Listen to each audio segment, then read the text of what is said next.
खुद को।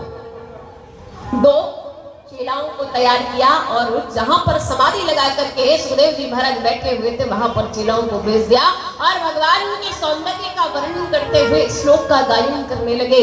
जैसे ही श्लोकों का वो गायन सुखदेव जी के कानों में जहां पर समाधि लगा करके बैठे थे पड़ा, तुरंत ही समाधि फटाक से टूट गई। इतना प्यारा कौन हो सकता।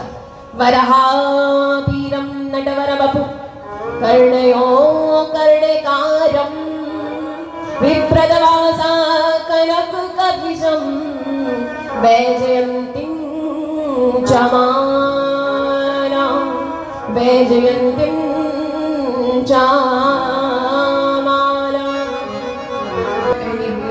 बहुत सुंदर सा विग्रह बना हुआ है। जो इन छवि का वर्णन इस श्लोक में हुआ, नहीं पाए सुखदेव जी महाराज, तुरंत ही स्वभाव का वर्णन भी किया। कहानी वो ऐसे है जो मौसी बन गई राक्षसी को भी तार देते हैं, इसलिए उनके स्वभाव का भी वर्णन अद्भुत है, अद्भुत है, उनको कोई पार नहीं पा सकता। सुखदेव जी ने कहा कुछ भी हो, अब तो मुझे उनकी कृष्ण की कथा सुननी है, चलो ले चलो अपने गुरुदेव के पास में। कहा पूरी बात तो देखो गुरुदेव जी सुनाएंगे, तो फिर कहा चलो चलते हैं और शिष्यों के साथ में सुखदेव जी महाराज व्यास जी के चरणों में आकर के लौट गए। हे प्रभु, हे पिताजी, मुझे तो कन्हैया की कथा सुनानी है, आप सुनाओ और मैं सुनूं। कन्हैया की लीला देखो, कन्हैया की कथा की विशेषता देखो। जिस बेटे को मैं पीछे भाग भाग करके बुला रहा था, रोक रहा था, बेटा मत जा, रह जा, लौट आ, तेरे बिना रह नहीं पाएंगे, वो बेटा मुझे छोड़ करके चला गया था। लेकिन कृष्ण की कथा की महत्वता देखो, वो कृष्ण की कथा उसी बेटे को खींच करके आज मेरे चरणों में लेकर के आई है। जय हो जय हो तुम्हारी भागवत मैया। जय जयकार करते हुए व्यास जी आज बड़े प्रसन्न हो गए।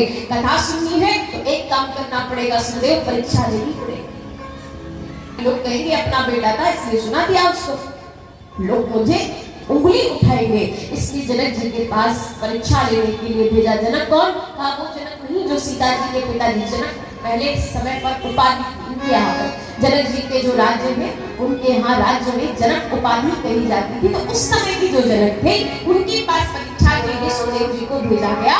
और जब सभी प्रकार से काम को भी चेक किया, क्रोध को भी चेक किया, हर प्रकार से जब चेकिंग यानी कि परीक्षण हो गया सुखदेव जी महाराज का, तब श्री सुखदेव जी महाराज को भागवत के लिए परिपक्व श्रोता माना गया। और तब वहां से लौट करके जैसे व्यास जी के पास सुखदेव जी आए तो व्यास जी ने सुखदेव जी महाराज को चतुर्श्लोकी भागवत सुनाया। और